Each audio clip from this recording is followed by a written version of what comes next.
کیا میت پر رونے سے میت کو گناہ ہوگا؟ مرنے والے کے لیے اگر رونا بہت آئے تو کیا مردے کو اس کا کوئی گناہ ہوگا؟ زینت علی۔ بخاری کی حدیث ہے، رسول اللہ صلی اللہ علیہ وسلم نے فرمایا ان المیت لیعذب ببکاء اہلہ علیہ او کما قال صلی اللہ علیہ وسلم۔ نبی نے فرمایا کہ میت پہ جب رویا جاتا ہے تو اس سے میت کو عذاب دیا جاتا ہے۔ تو اس حدیث سے پتہ چلتا ہے کہ ظاہر سے یہی پتہ چل رہا ہے کہ جب میت پہ روتے ہیں تو میت کو عذاب دیا جاتا ہے، تکلیف دی جاتی ہے۔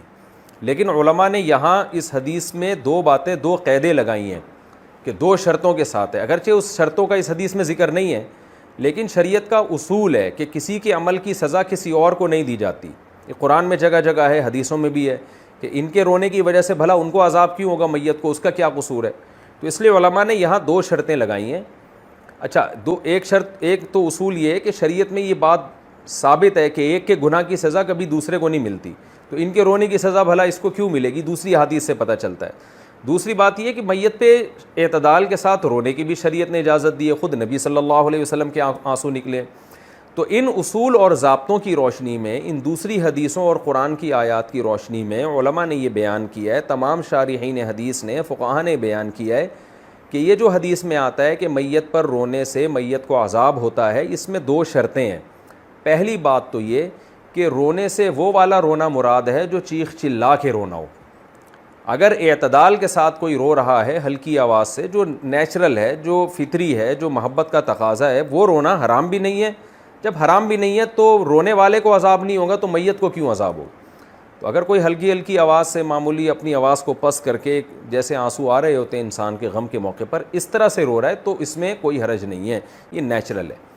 لیکن آواز کے ساتھ رو رہے ہیں، رونا پیٹنا، ہا ہو، ایک چیخ و پکار لگی ہوئی ہے اور کوئی سینہ کوٹ رہے ہیں، یا جس طرح سے بعض علاقوں میں دیکھا ہے کہ بلکہ آج کل تو فیشن بنا ہوا ہے، اس طرح سے اگر روتا ہے تو یہ والا رونا ہے جو حرام ہے، ناجائز ہے۔ تو پہلی بات تو یہاں رونے سے جو حدیث میں رونا ہے، چیخ چلا کے رونا مراد ہے، آواز کے ساتھ نوحہ کرنا یا آواز کے ساتھ چیخنا چلانا جو بحکم نوحہ ہی ہے، وہ والا رونا مراد ہے۔ نمبر دو، میت کو اس کا عذاب اس صورت میں ہوگا کہ میت کو پتہ تھا کہ میرے مرنے کے بعد رو پیٹ کے چلا چلا کے روئیں گے، میرے خاندان میں رواج ہے، اور اس نے اپنی زندگی میں اپنے لواحقین کو منع نہیں کیا، کیونکہ جو عام طور پہ گھر کا سربراہ مرتا ہے پہلے، پھر اس کے بعد بڑے مرتے ہیں، اس طرح عام طور پر ہوتا ہے۔ تو سربراہ کی ذمہ داری تھی نا کہ اس کے خاندان میں، اس کے گھر میں یا خاندان میں جو بری باتیں تھیں وہ اس کو پہلے سے سمجھا کے جاتا کہ بھائی یہ کام آپ نے نہیں کرنا۔ تو جب کسی علاقے میں رواج ہے کہ لوگ میت پہ عورتیں اور مرد روتے ہیں، چیختے ہیں، تو ایسے موقع پہ اس مرنے والے پر لازم تھا کہ وہ وصیت کر کے جاتا کہ میرے مرنے کے بعد تم لوگوں نے چیخ چلا کے نہیں رونا ہے۔ تربیت اس کو کرنی چاہیے تھی، کم سے کم اتنی تربیت نہ بھی کر پاتا، اتنا تو کہہ دیتا کہ یہ نہیں کرنا ہے، اگر تم نے کیا تو میں اس سے بری ہوں۔ تو ایسی صورت میں انشاءاللہ میت کو عذاب نہیں ہوگا۔ لیکن اگر اس کو پتا تھا یا اس نے وصیت کی کہ رونا ہے، بعض لوگ شو مارنے کے لیے کہتے ہیں میں مر جاؤں تم خوب رونا، تاکہ لوگوں کو پتہ چلے کہ اس سے لوگوں کو بڑی محبت تھی۔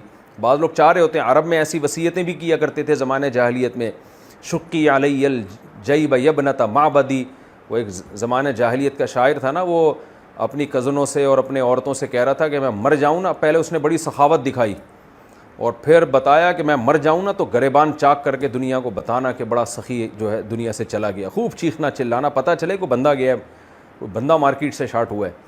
تو پہلے زمانے میں نا جاہلیت میں یہ تھا کہ لوگ خود وصیتیں کرتے تھے، پہلے کچھ کام بھی اچھے کرتے تھے اور پھر کہتے تھے دیکھو یہ کام میں کر رہا ہوں تو اب میرے مرنے کے بعد چیخنا چلانا، پتہ چلے کوئی سخی اور بہادر دنیا سے گیا ہے۔ تو شریعت نے اس کو پسند نہیں کیا، اس طرح چیخنے چلانے کو۔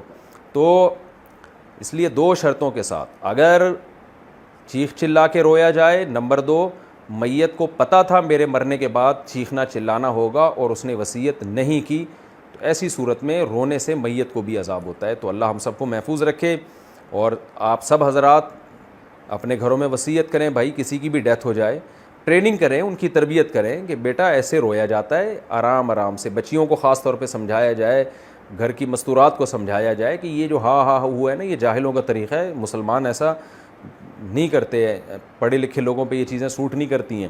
ان کو سمجھا دیں. پھر بھی اگر کوئی روئے گا تو اسی کو عذاب ہوگا, مرنے والے کو انشاءاللہ عذاب نہیں ہوگا.